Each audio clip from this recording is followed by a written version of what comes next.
Добро утро! Здравейте!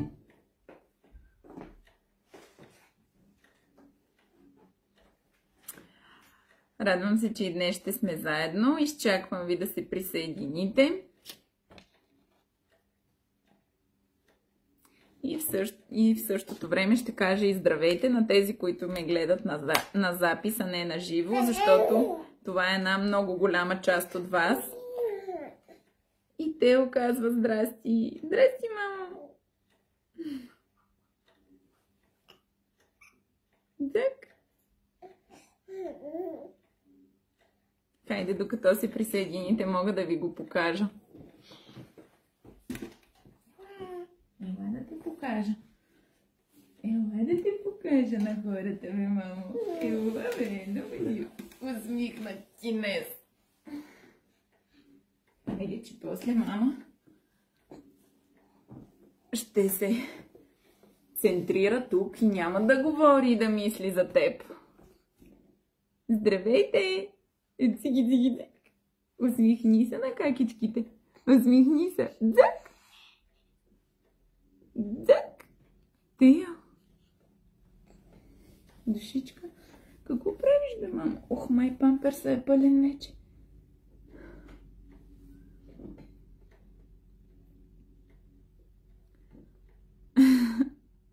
Здравейте на екипа Ели и Тео. Здравейте на всички, които влизате. Добро утро. Ето го едно малко сладко бозанче, което отива в люлката му, докато мама твори. Дзак! Дзак! Айде, тати го поема. Ох. Добро утро.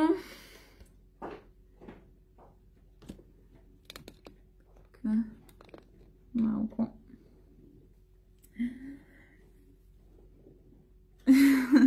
С тези буски само иска да яде този бозанчо и да му растат още повече буските. Благодаря ви много.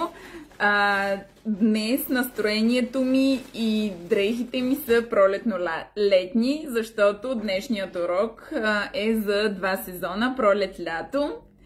И ще работим над основните елементи, които клиентите искат през тези сезони.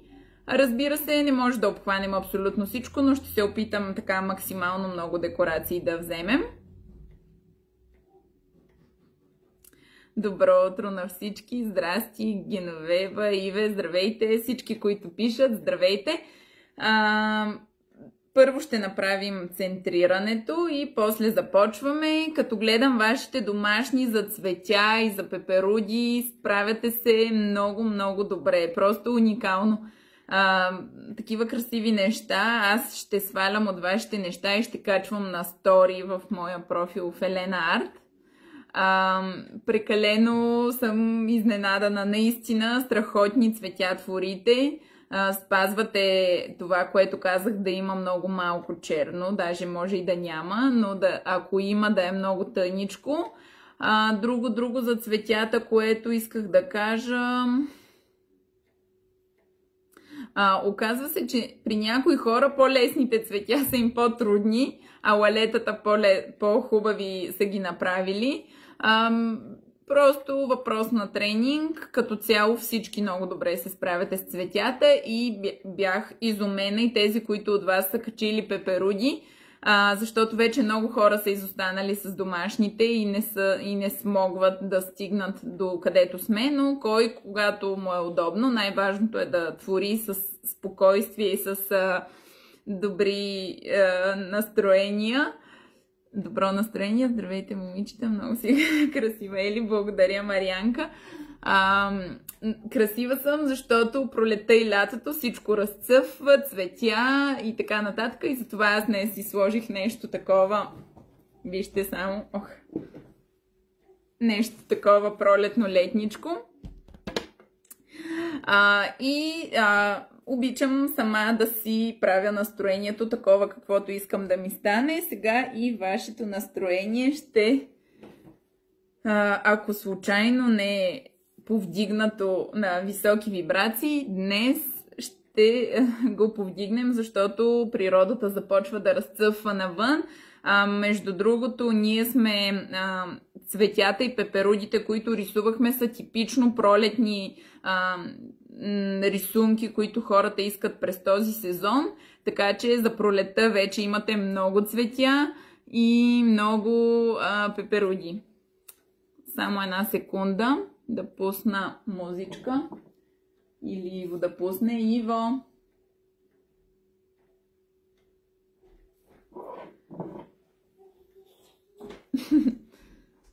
Някой сменял памперса.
продуктивни тук и сега. Само ставам да спра музиката.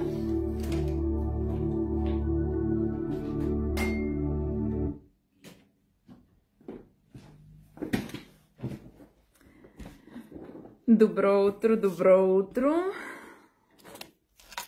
Сега ще ви покажа и вчера какво си направих на моите ръце.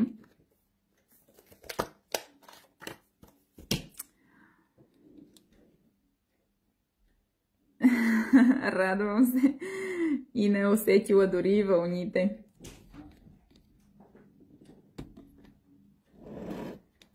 Здрасти, Симонка! И приятна работа!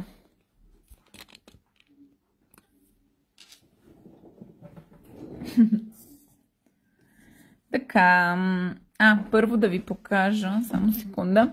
Вчера аз ви показах какво цветенце си бях нарисувала и точно след като го нарисувах и свърши нашия урок, го гледах и реших, че не ми харесва. И затова си направих ето това цвете. Нещо съм в синята гама напоследък. Преди въобще не харесвах... само да се фокусира. Преди въобще не харесвах синьо и не носих нито за дрехи, нито за нищо. Защо не мога да го фокусирам? Ето. Но напоследък нещо много ми харесва. Не знам от това, че има момченце ли е. Просто отидох на една фотосесия за бременни, сложих за първи път през живота си една синя рокля и от тогава нещо реших, че синият цвят много ми харесва и сега съм си купила едно синьо сако, една синя блузка и си сложих това цветенце. Просто реших, че онова, което вчера ви показах, не е за в момента за мен. Направих си едната. Да, това е от енергията на Тео. Ето, сложих и малко релеф на гелпаста, стереотинт. Ще ви показвам днеска и някакви неща с нея. А на другата ръка си направих нещо по-различно. Аз обичам да нося две различни ръце. Ето тук съм сложила бижу за ногти. Виждате ли как отстрани има гел? Ето. Ето тук съм поставила гел. Днеска пак ще правим и с камъчета неща, за да може да ги вкарвате и вие в вашите декорации. Не си отиват двете ръце, но ето този цвят много ми хареса. Той е с точици. Само да ви го покажа от серията AS. Много як, много модерен напоследък. Благодаря. Просто така ми дойде. И не са чак толкова различни, ще ги нося така. Аз често си ходя с две различни ръце. Така, да започваме с днешният урок. Днешният урок е пролет-лято. Пак казвам, че вие за пролет вече имате доста...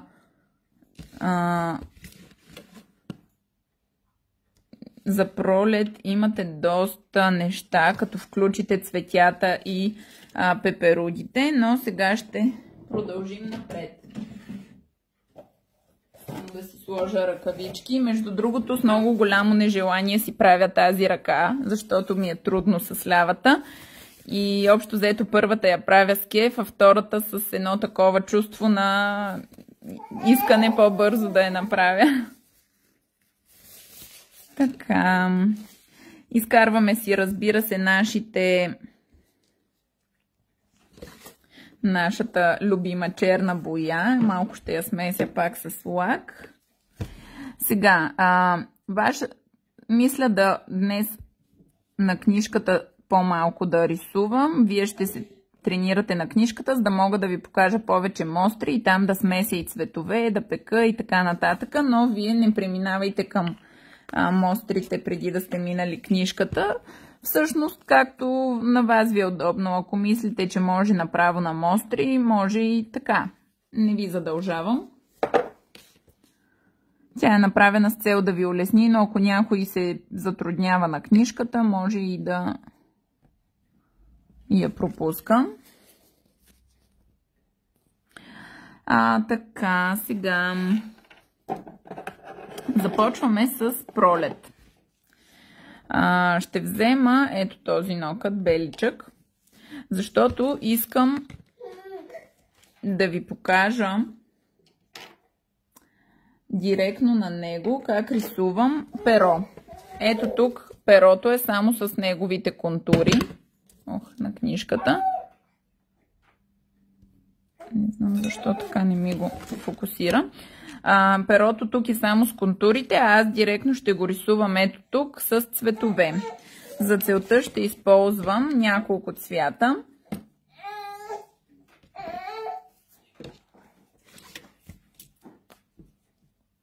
Това неоновото жълто.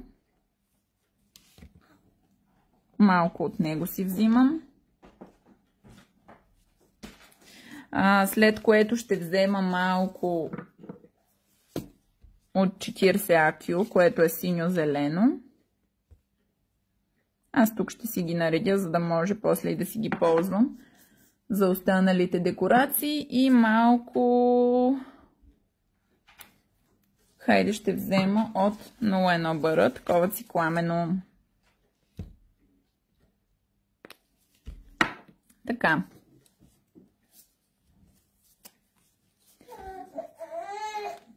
Сега вижте как. Първо ще започна с цикламеното.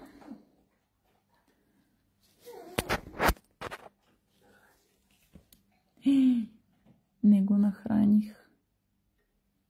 Той няма да издържи. Мале, може би след малко ще отсъствам за 10 минути, защото Тео няма да издържи до края на урока, не е ял. И забравих просто да го нахраня преди урока, извинявайте. Ужас. Ето, не мога да си центрирам мислите днес. Така, започвам първо с цикламеното, като ето така поставям. Първо съвсем лекичко, ето така с изцедена четка, ще ви покажа къде ще разположим перото. Перото ще, ето тук ще му е средата на перото, но това няма да е цикламено, просто сега го разположих така да си гледам горе-долу. Средата на перото е нещо като еска.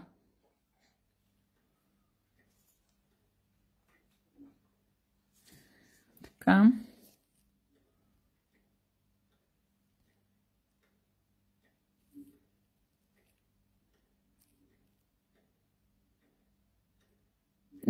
Да. Мариана е писала да покажа по-релефни камъчета как се слагат. Принципът е абсолютно същия като и по-малките. Днес ще покажа с малко по-големи, за да видите как се слагат. Така, сложихме малко цикламено. Сега взимам с четката, даже без да я чистя, и нанасям ето тук малко жълтичко. И тук. Така. Сега, без да чистя много четката, ще прелея двата цвята. Само че защо така? Ето сега се вижда. Сложих тук жълто, тук цикламено. И сега, без да чистя четката, с жълтото малко навлизам към цикламеното. И после пак малко нагоре. И вижте как ги преливам. Ето как се получи. От другата страна по същия начин. Малко първо в едното, първо в другото. И вижте как стана. Сякаш отива към леко преливката, го прави леко оранжево и после си продължава към жълто. Ще добавя тук отгоре още малко жълто. И сега взимам с четката малко синьо, като вече с синьото съвсем правя връхчето тъничко и следвам извивката,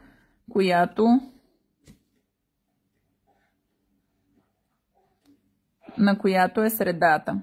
Така. И сега малко изчиствам четката, съвсем малко, и пак същото правя преливка между жълтото и синьото. Ето така с такива движения. Вижте как става едно синьо светло-зелено неоново. Така. И ето основата на перото ни е готова. Сега продължаваме с Може само съвсем малко. Ето тук ще добавя още малко цикламено в края. Така, слагам да се изпече.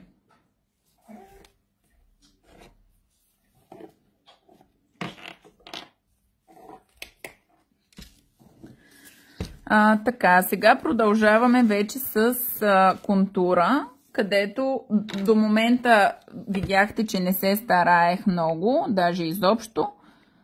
Съвсем набързо ги намацах цветовете и сега започвам с контура, където вече е по-финната част.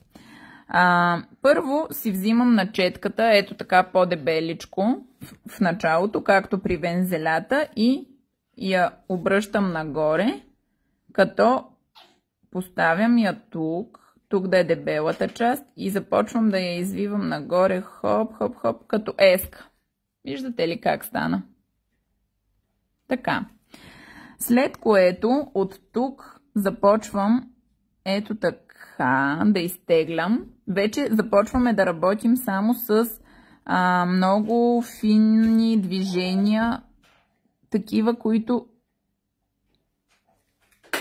използваме само връхчето на четката. Хоп. Може ето така на няколко места да го направите. Някои да са по-дълги, други да са по-къси, но всички да са много тънки. Представете си, че това е перо и въобще трябва да сте много внимателни с силата на черното. Така, сега от тази страна започваме ето така наобратно. Вижте, използвам съвсем малко връхчето на четката, ето така, и правя едни мънички реснички.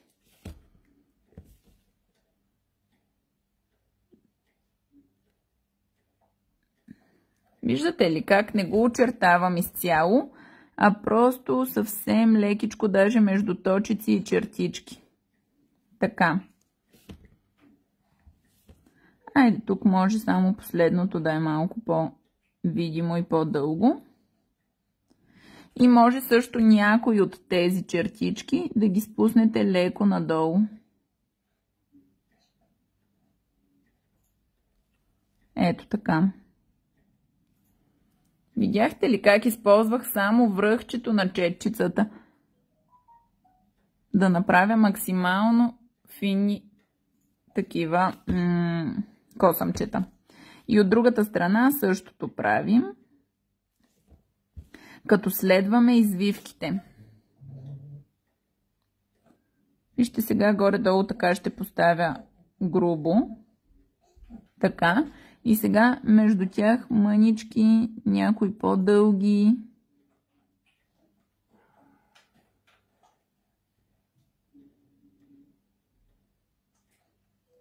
Ето.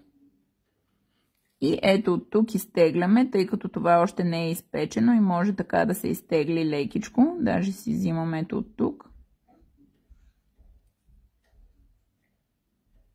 Малко ще го оголемя, защото после в средата ще му сложа брокаче.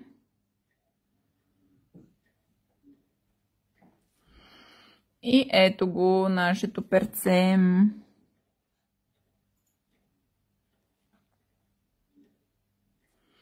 Така, слагам го да се изпече.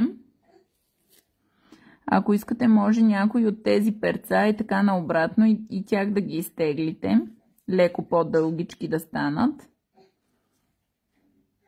Но съвсем лекичко.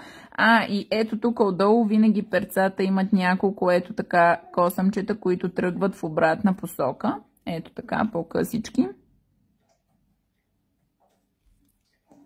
И ето нашето перце е готово. Слагам го в лампата за малко и само ще добавя накрая от някоя гел боя, например тази Silver, върху черното, което е в средата. Хем да го направим по-тъничко, хем става и по-красиво.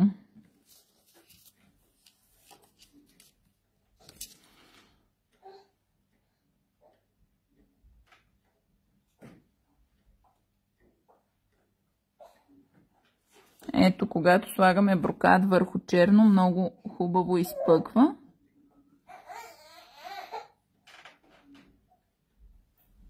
Ето.